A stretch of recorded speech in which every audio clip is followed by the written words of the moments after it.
Warko ya kowe kuwi ngger sawarko.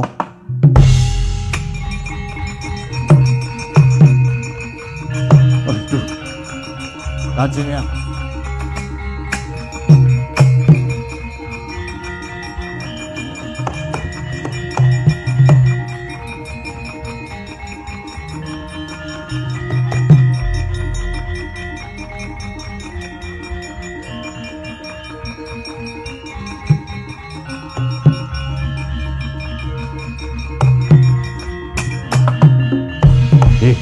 Senadyan sampun gamblang terwaca dawuh pandika Waduka Yang Prabu Kresna. Nanging tasih wonten gegembolaning raos kula. Nyatanipun Paduka tega mentala nyedani Rama Prabu. Ya pancen lelakone kudu mangkono, tak jarwani ya. Bapak Mustija kuwi duwe kadigdayan linuwih jenenge Aji Pancasunya. Tegese alam saisine bisa dadi daya tarik. Nadyan to buma mati sedina kaping 7 nanging lamun to isih ngambah bumi lan isih kasiliring maruta bakale bisa walu ya jati temah mulya bisa bali urip maneh mongko manut kodrat dina kuwi kudune buma mati lan sing bisa nyampurnake ya mung Sang Hyang Suman ya Bathara Wisnu dewaning kabagyan. Mula kanthi cara aku mateni Stija ya kuwi carane Bathara Wisnu nggone nyuwargake marang Stija Bama Narakasura. Wis to wis gamblang, wis cetha urung. Ewa semono aku ya ora bakal meksa karo batinmu Sawarka. Yen pancen kowe bakal ngrenah patine Mbahmu Kresna, dasare aku ya wis tuwek nyoh. Tak anglungke janggaku ya gage tugelen guluku. Aduh, boten ya.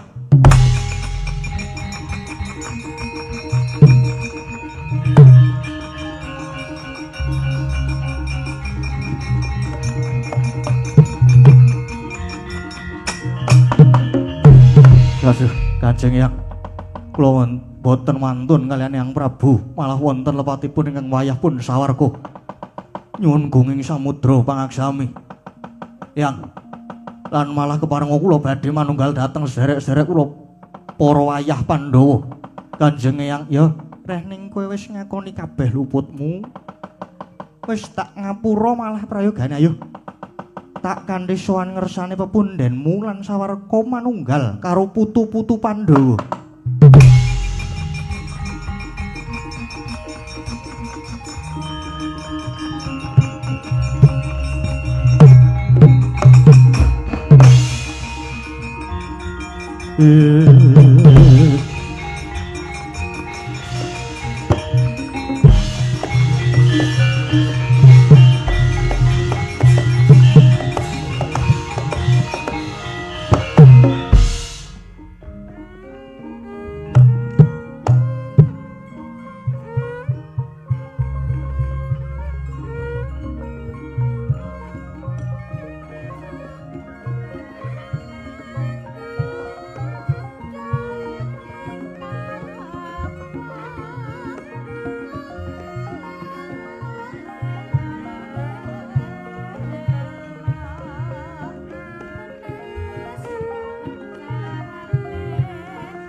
saya dalu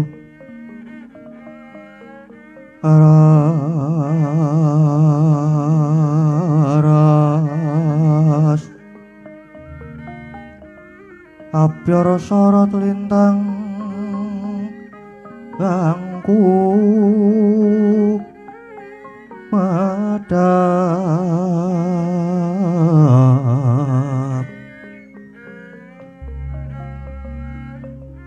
titi sonya wadya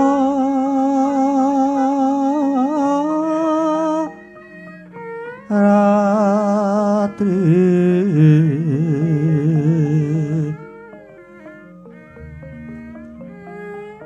lumrang gandaning pos pita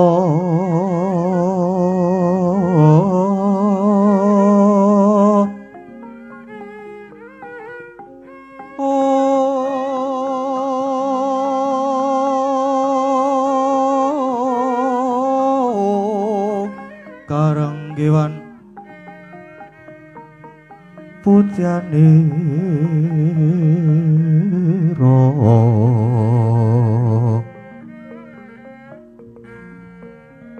sang dijawara brengeng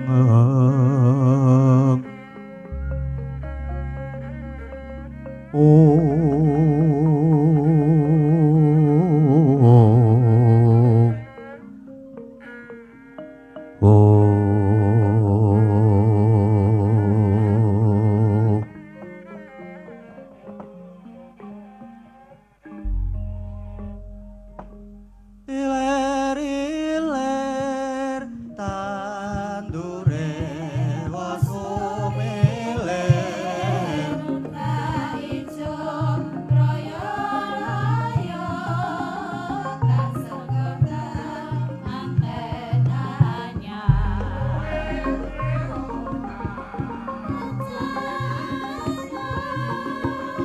penena blimbing kuwi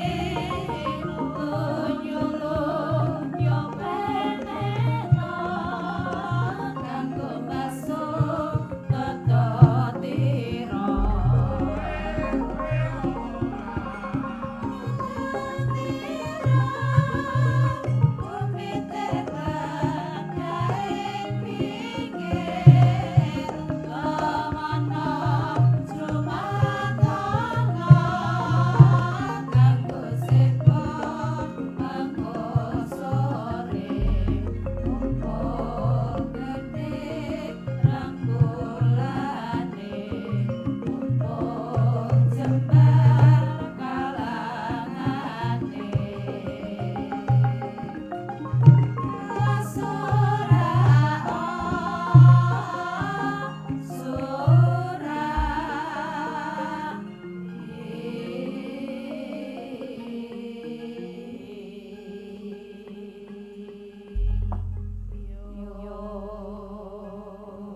Srewing sawang ngarwa kumantosin dalu jroning ratri dereng wonten ingkang kacarita amung Sang Hyang Pertagapati ingkang jendhel saking Brang Wetan nadyan kelangan megarsa gunung-gunung parandene bisa merbawani jagat raya Dewi tata sing kamantian dewasane nang wau kawusa wancin wis ngancik gara-gara Sukramangkara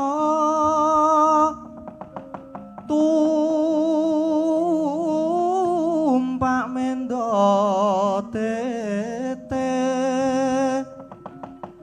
tete kalopa sumawur cita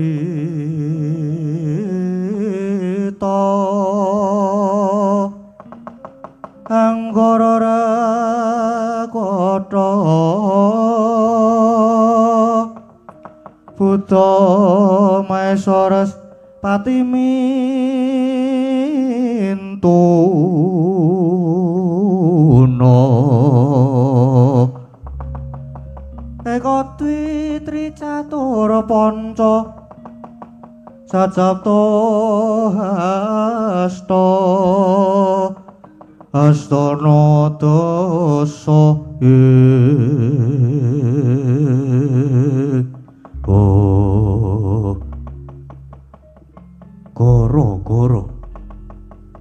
goreng Jawa timbang keliran saking namurung mati. Mijilira parapat punakawan Lurah Semargaring Petrus manuk Lurah Bagong.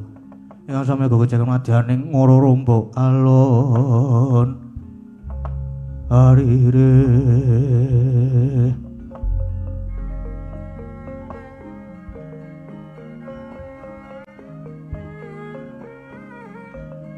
Oh.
Om.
Gara-gara Gong. Heeh. Lho iki sing siji ndi? Hae. Yo. Sowan ana ngendi Gong iki Gong madhep kono wae gareke ning kono. Heeh. Tak ngarep dhewe aku.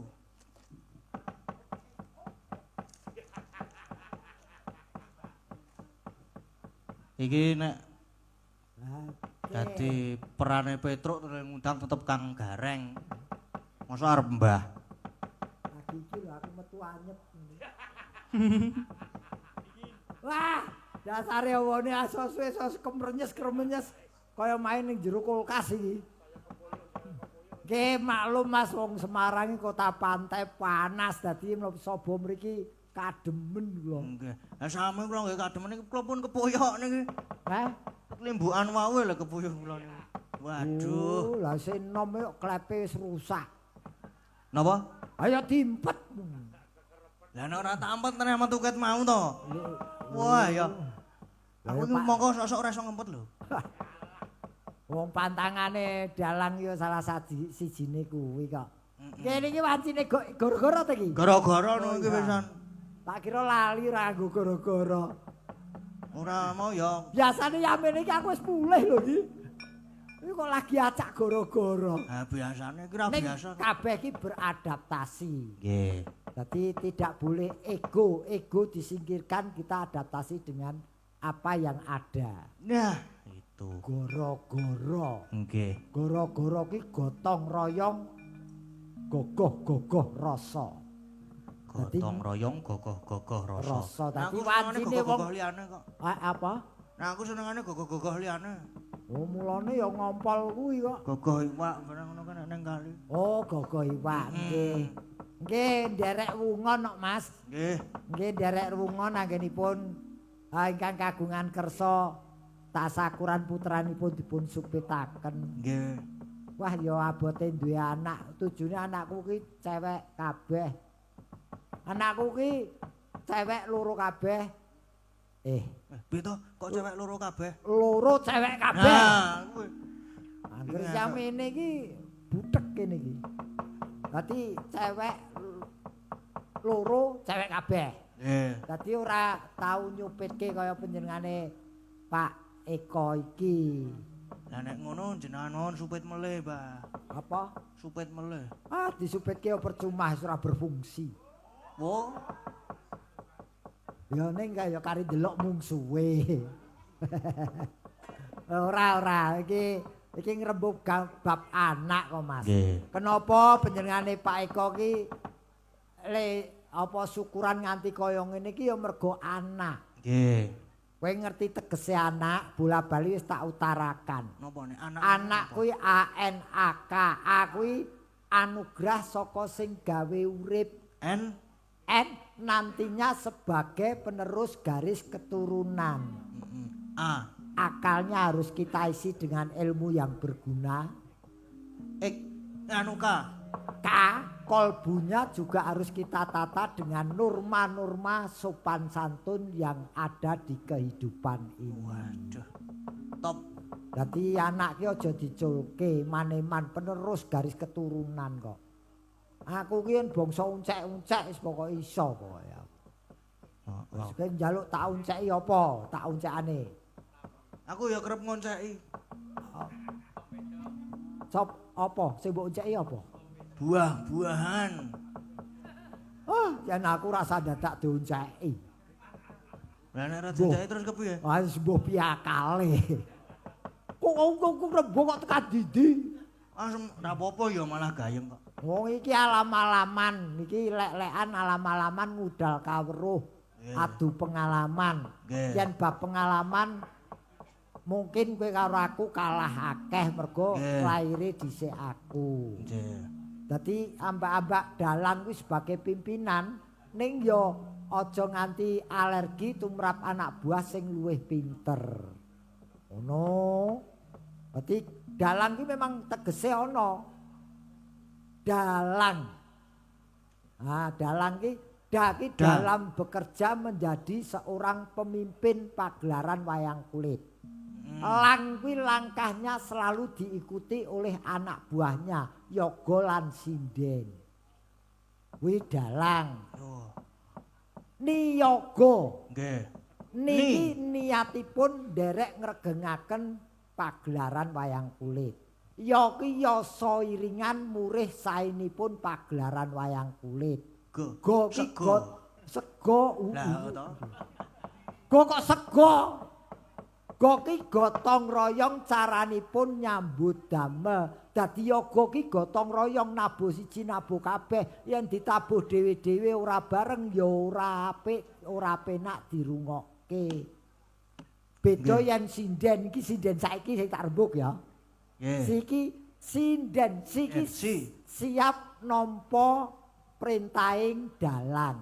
Lah iki sing jaman saiki den kuwi den rungokke ning ya den sawang. Dadi mula sinden saiki iki ayu-ayu.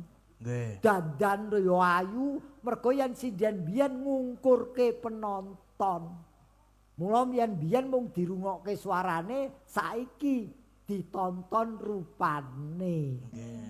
Mula beda taun beda cake. Ngono.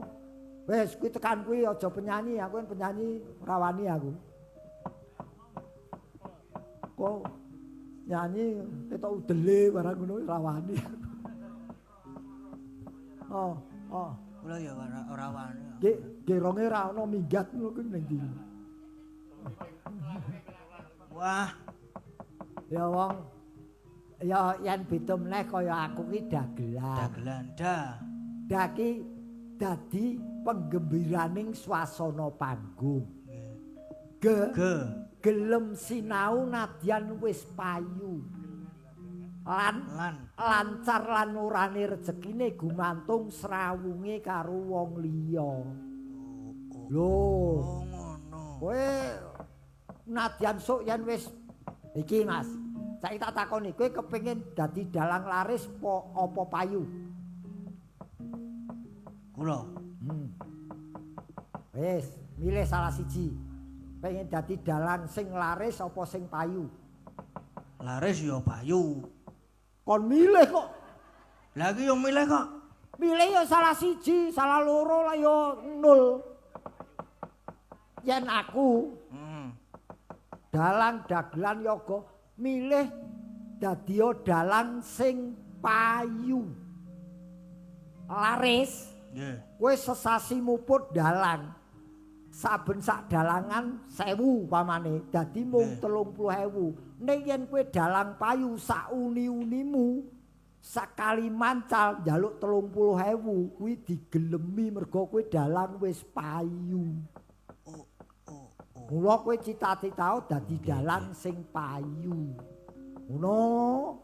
Ning yo aja lali karo aku. Lah nggih. Bareng wis payu ora tau ngejak.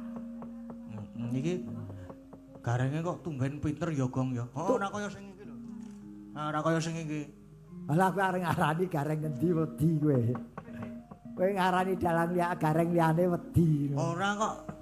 Oh, Iki nek aku sing nglakokke gareng-gareng iki meneng bae. Kae Figuran. gareng sak Indonesia kuwi saiki dadi anakku kabeh, Mas. Aku ora alergi ana gareng-gareng muncul setiap daerah ora alergi. Malah justru ngilmuku tak tularke lewat contonen aku sing apik. Sing ora apik aja mbok conto. Kuwi jane ana rentetane peristiwa spiritual ning sok ben meneh tak critake. Mbok sakniki mawon to, Mbak. Kuwi spirit iki asli ora ngarang lan kejadian sing tak alami. Kenapa aku manggake ngentukke wong-wong kuwi do dadi gareng. Iki nggih. Ceritane rikala aku haji. Nggih. Neng Masjidil Haram aku salat ning jaba masjid. Nggih. Kuwi saret ngene iki jejer ning jaba. Kuwi delalah ana wong saka ngendi aku ora ngerti maca, pokoke wong maca. Nggawa sajadah. Iki sampeyan iki ora ana sing nganggo sajadah iki, termasuk aku. Lah kok wong kuwi nganggo teko-teko nggawa sajadah ki ora dienggo dhewe, ora disilike wong liya, digelar ning ngarepku. Ngono? Digelar ning ngarepku kon nganggo aku salat. Lah iki tak terjemahke. Salat kuwi ibadah. Nggih. Ibadah kuwi yen kanggoku ora mung salat tok. Kejaba salat ngopeni anak bojo kuwi ya ibadah. Nggih. Mula aku ngekeki panggonan wong tak kon dadi gareng supaya beribadah goleke rejeki anak karo bojo. Iki terjemahanku perkara kleruran ora ning aku yakin iki sasmita aku kudu manggake wong sing padha dadi gareng kae. Mula kowe saiki dadi kowe golek gareng mbok sejinah kowe punjul.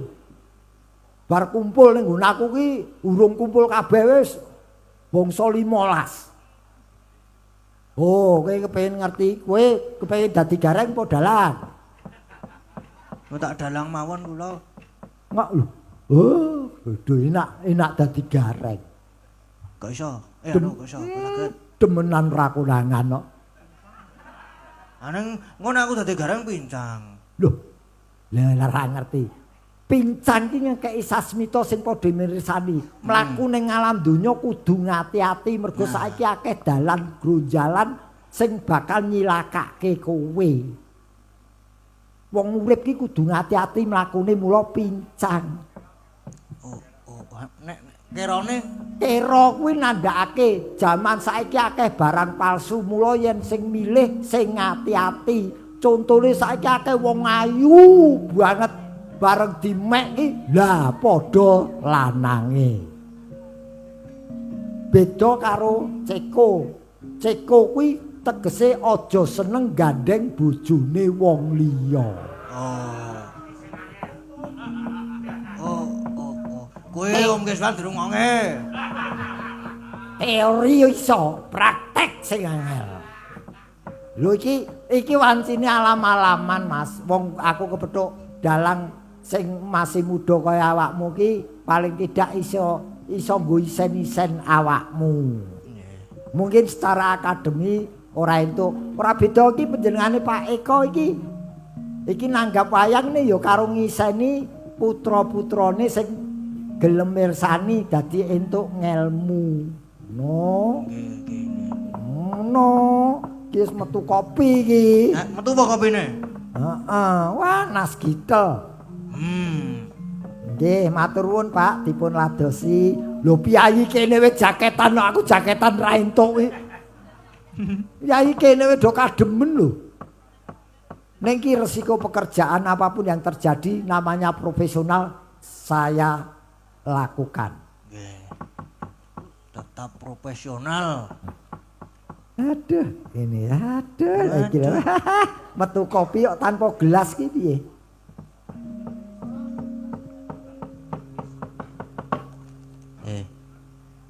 Mbah Gareng. Nun, Niki kalih nilai pamundutan niki wau mlebet melih. oh, napa Mas? Nggih, niki enten kanggo tembang Putra Nuswantara.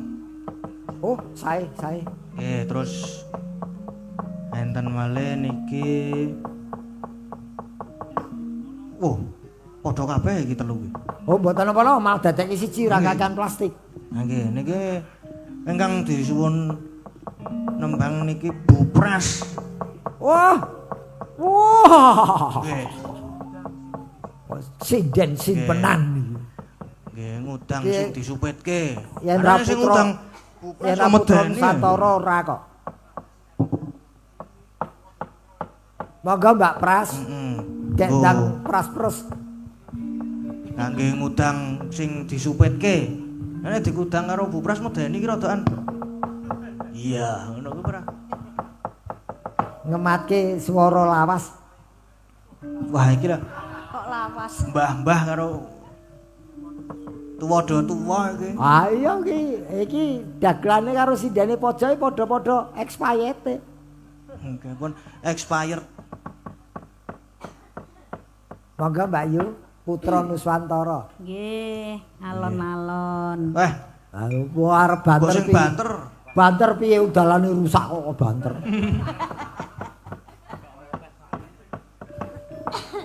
Besok arep tak laporke Pak Lutfi kok. Nun, Arep tak laporke Pak Lutfi, Pak, ngen telat atu manggung mriku dalane rusak mbok dandani. sinten niku? Oh ya iki ora ngerti ya engko cah Lah nggih Yogya. mboten ngertos kok kula niku. Gubernurku. Oh, nggih nggih. Monggo Mbak Pras. Nggih, Mbah Pras monggo Mbah Pras. 200.000 untuk Bu Pras. Waduh. Neng Ning piye neh? potong pajak Ora yo 100%. kekno to, kekno 200. Kuwi sinden sakminake sing resiko mung Pras Triwi tok lho. Heeh. Kae mburi tanpa debok ki masuk angin lho. Nggih. Adem banget ya Pak Gareng.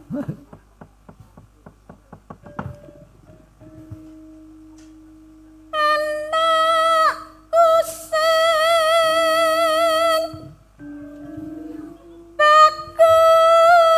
Bagus kok bagus. Bagus kok bagus. bagus. Meneng wae Mbak kuwi nadyan nom budheke kumat. Cethone kok ngono kakus. Nah, to. Saka kene iki pakus. Sapi teng. Lah wah do banget tekan sapi teng bareng. Plastiwi kemproh.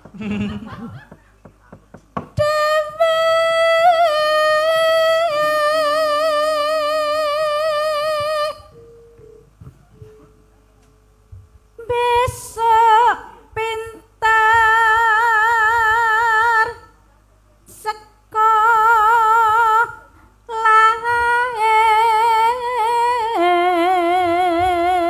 lae Pangudange Pak nggih Pak Eko marang putrane Mas Ari.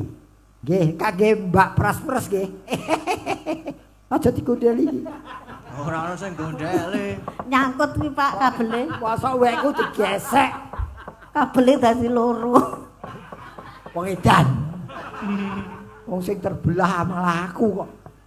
Nah, Rasah dicatut. masa ongkos kirim kono niku ora tau kowe iki ora tau COD kok. Nah, Mbak, paringane iki. Matur nuwun. Yen wis bisa nyambut gawe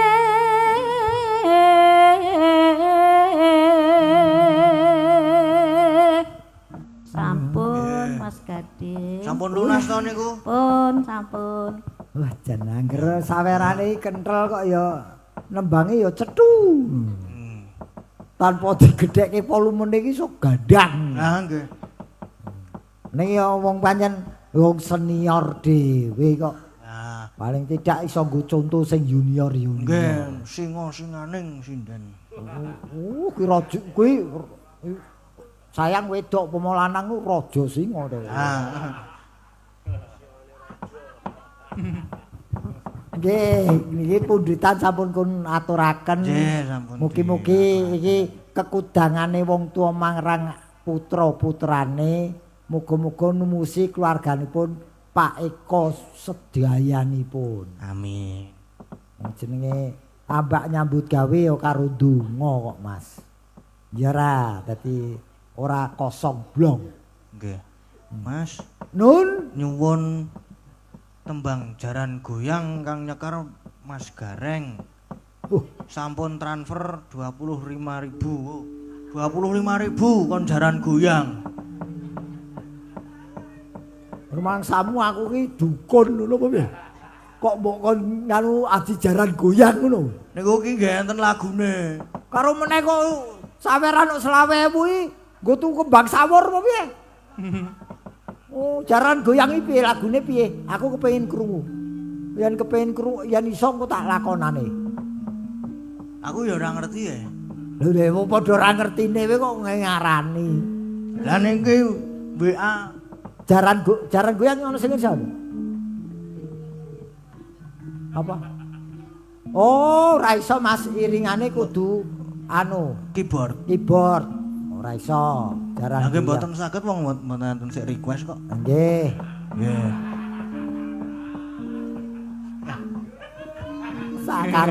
Sakar mule. Ya diaturi lagu apa meneh? Nggih. Sing nyemek-nyemek Bakmi. nah Enak. cocok Hari goreng godhog apa nyemek? Apa nyemek-nyemek ki apa? ya kutut manggung bangsane jineman-jineman Lagu wis langgam jinem ki seneng aku kok. non Oh jinem ki seneng. Mlakune kasar kasar. Jineman to maksudnya. nggih Sing di, sapa sing di? Lah Mbak iya, Ayu. anakku wedok ki lho. Oh iya. Ora mung lagu modern mbok sing lawas sapa, Duk? Sing lawas jineman lawas napa kutut manggung Apa? Jineman apa? apa Ular keket, gading glinding anu glinding gathek glinding. gading glinding Gathek glinding karepmu, songobang karepmu, kleyang karepmu. Aku wis cap jikya iki wis. Nggih, pripun Pakde? Lagune apa? Gathek glinding. Jineman. Gathek glinding. Nggih monggo. Ya wis, jagoku kuwi.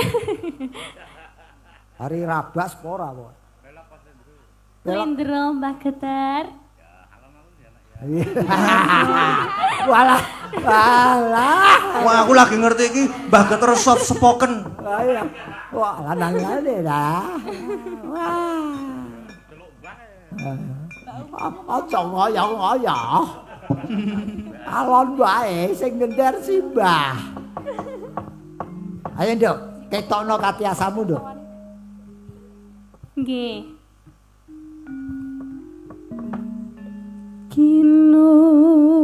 Kinupita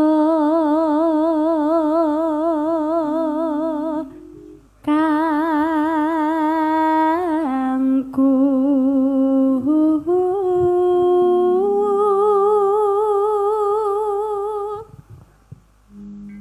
sampun wah Iki ngenteni manuk. Manuk murai kok ora ngono. Manuk murai. manuk bangu Wah iki lho, iki ketok kualitase. nggih Dadi ana tembunge sing anyar dipelajari, sing lawas aja nganti lali. nggih nggih leres Dadi adek glinding iki mungkin aku rung laire wis ana. Ngono dadi nganti saiki ya isih lumati tur ya enak dirungokke. nggih Nyak-nyak. nah bakmine enak Heeh. Nyemek-nyemek. nyemek cocok Iki nyemeke wis. ae Nyemeke lak wis lagu sing nyemek-nyemek. iki aku entuk basap meneh iki Mbah Kok ngunamu sinyale gede, ngunaku ora iso blas sih. non Ngunaku lho sinyale ora iso blas. kertune apa Apa? Kartu domino. ngono aku sanggup Lah ora lho pundutane iki apa? iki ding ora ngira ding lho aku ora ngira iki apa iki Apa ora ngira? heeh Lagu Gus apa? Kutluk sing njaluk Ora ngira. Heeh. Sing njaluk Agus Kutluk. Oh, ora ngira. Ora ngira ya apa sing lagu lawas ki. Ora ngira bareng wis kagerti. Wong oh sapa ngira to? Ya apa kuwi lagune aku ora mudeng ora ngira kuwi. Ora ngira. Ora ngira, Nduk. Hah? Bukane saking Bonang.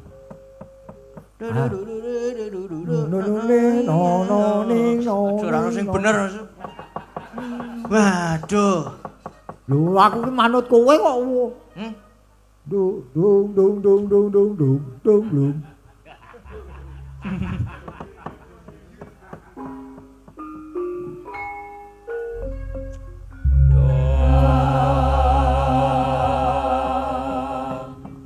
Nggih, sampun dipun aturaken pamundutan. Ya kok pamundutan. Requestan dari Lagune judule Kedep. Nun, Kedep kok iso kedep? mermelek iki. Kedep. Ya pinter eling gawe ya, Mas. Dadi dirungokke nganti saiki ya kepenak, angler. Wah, ling ngrungokke karo udut ngono ki mangsaku ndang cepet entek.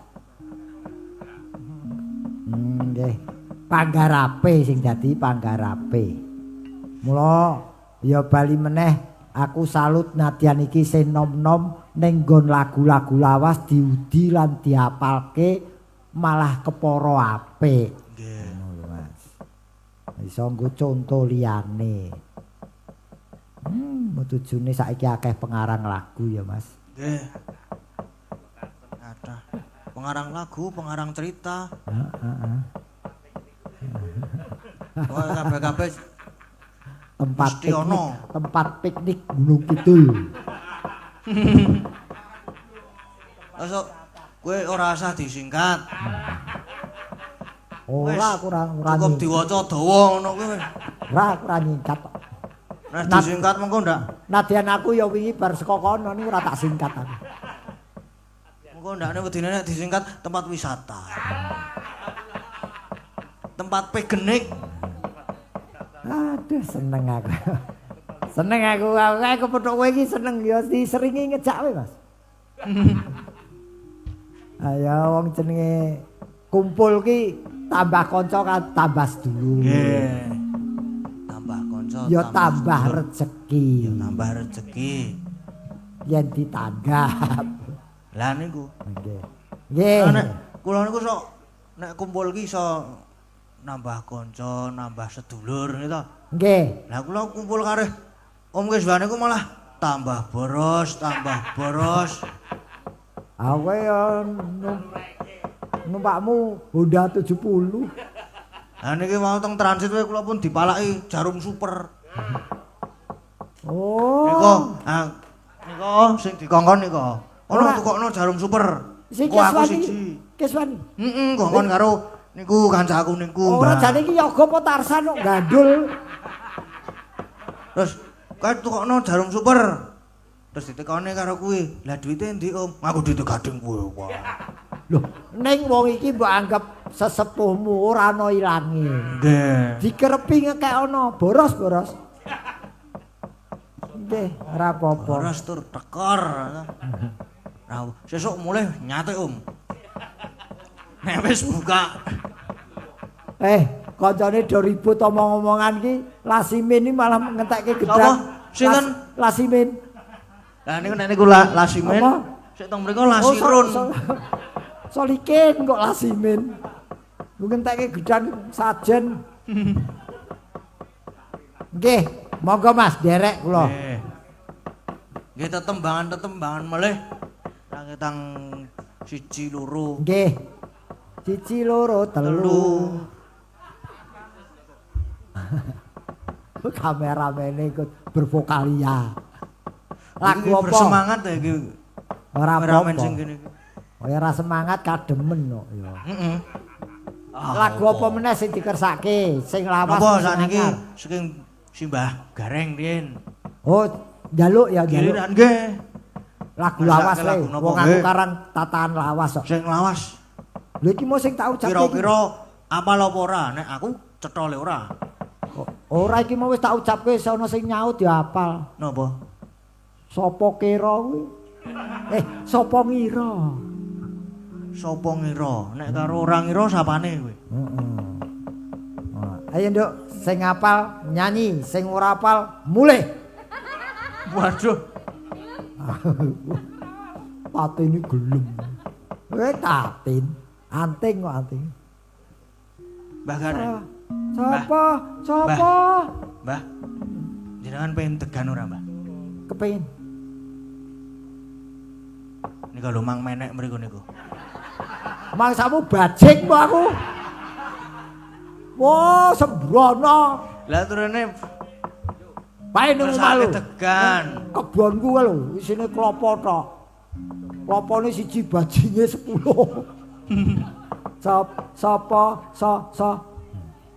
Sapa ngira bareng wis akhir diwasa. Kandang tandu solai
Pang kudu katan prayo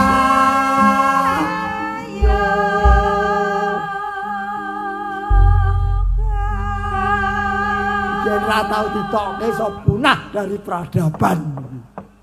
Iki wong iki nggih nyuwun pangapunten lagu lawas nggih delalan iki anoman panjenengan ya yen kumpul aku kadang kala ya sok seneng aku ngudal-ngudal sing wis kependem Mas. Supaya ora ilang. Wah, akeh banget pokoknya aku. Kula nggih seneng ngudal-udal sing wis kependem. Heeh, sing ketutup yen kowe iki ora kependem. Kowe ngudal-ngudal sing Sesuke ketutup. tanggaku goleki. Ora kok teloku ilang sitok ya. Ben tak bakar kok. Nggih. Ngaten niki wong nggih kangge tamba kangen. Sapa ngira to awake dhewe sak rombongan iso sowan tekan kene. Sapa ngira to tambah srawung piyayi kene. Mula nggih sapa ngira. Akeh jane aku. Aku iringane rong wilahan we duwe kok tembang kok. Rong wilahan tok iringane. Napa nggih? Klopote putih-putih, klopot putih, bakone mbako sembrul, dung klung, dung klung, dung klung, ki sewengi, dung klung, dung klung. Ah sengklembah nek ngono kuwi sewengi. Lah ya rong wilahan tok ngirit kuwi. Kuwi mbok menawa. Dicoba apa, Mbah? Kuwi mbok menawa ora mbok menawa wilahan-wilahan sing ilang kuwi ya nggo ngiring-ngiring kuwi. Ngono aku ngesti Pandhawa ku ya ilang wilahane aku. Pane bajigur tenan kok wong. Mosok wayang Grogro Kasem main seminggu pisan gamelane colong wong. Bangetan barang kok maling kok picek. Nesu aku. Lah nek malinge picek ra iso le nyolong no, Mbah. Heeh. Ah. Ya maksud iki ora duwe perasaan. Nah. Ngoten Mas. Semoro nek maling kuwi duwe nggih nyuwun perasaan. pangapunten kula ngedalaken lagu-lagu lawas. Nggih, mboten napa-napa, Mbah. Iki sing diarani kendangane Sunda Jawa ya iki. Jahe Sunda ora Sunda Jaipong, Sunda Jawa. Nggih. Ngeten Mas menika. Rada tak sengkake. Nggih. Aku anggere sing ngene iki kudu Sak lagu melih. Loh, aja meneh kok sak lagu, sak celana tak lakoni. Rong lagu. Aja. Gak ganep ora seneng aku ganjil. Ya, 3 berarti. Nek. 3. Heeh. Kakean wargen. Lurus tengah. Lurus tengah. Tengahane ora ana lagu kok tengah lho. Ya siji apa loro apa 3 kare manut aku. Lagu apa, Mas? Kudangan. Udangan iki ya kuno ning ora kuno banget. Kowe percaya kena ora kena. Biyen aku gek dadi wayang cilik-cilik bangsa lair-lair. Ki anggere joget iringane ya kudangan kuwi. Abimanyu lair, terus apa Wisanggeni lair, utawa apa sing bangsa lair-lair lagune ya kudangan. Tak dang dung yo ngene iki wayang joget. Ngene iki. Oh aku mbiyen ya wayang cilik bareng. Saiki bangkokan dangkrokan. Ning kondangku mbiyen dadi Bambang Sembuto. Dadi Buta Bambang Sembuto. mergo jogete lucu, Tur polahe cocok. lucu, omongane Angko yen aku omong diamput dikira kasar.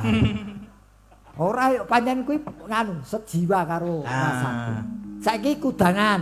Nggih. Kikur supaya gayeng. Kur ben gayeng.